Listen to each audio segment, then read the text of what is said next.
Start ready.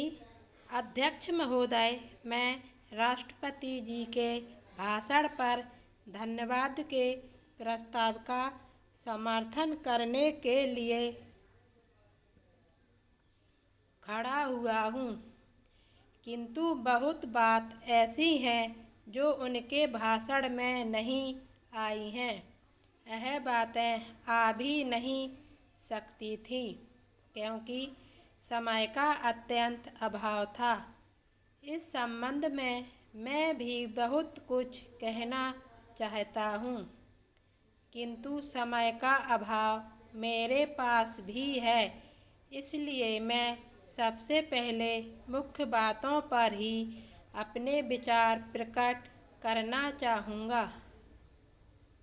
सबसे पहली बात जो मैं इस सदन के सामने रखना चाहता हूँ, वह देश की रक्षा से संबंधित है।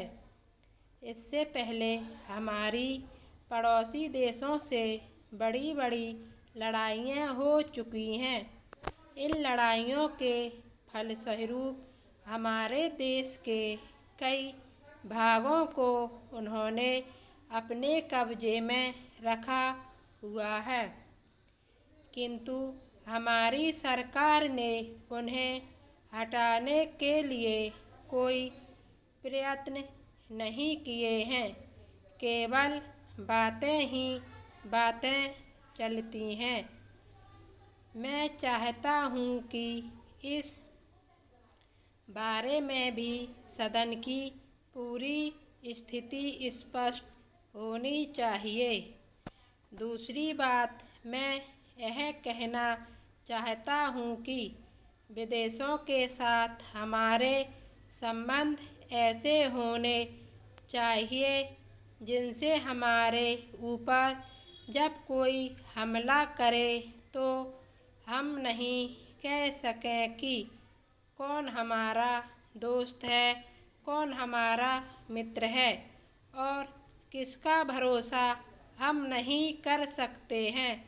किंतु आज तक ऐसा देखा गया है कि जब कभी हमारे देश पर ऐसे संकट की स्थिति आई है तो हमें अपने ही पैरों पर खड़ा रहना पड़ा है और कोई भी हमारे साथ नहीं आया है।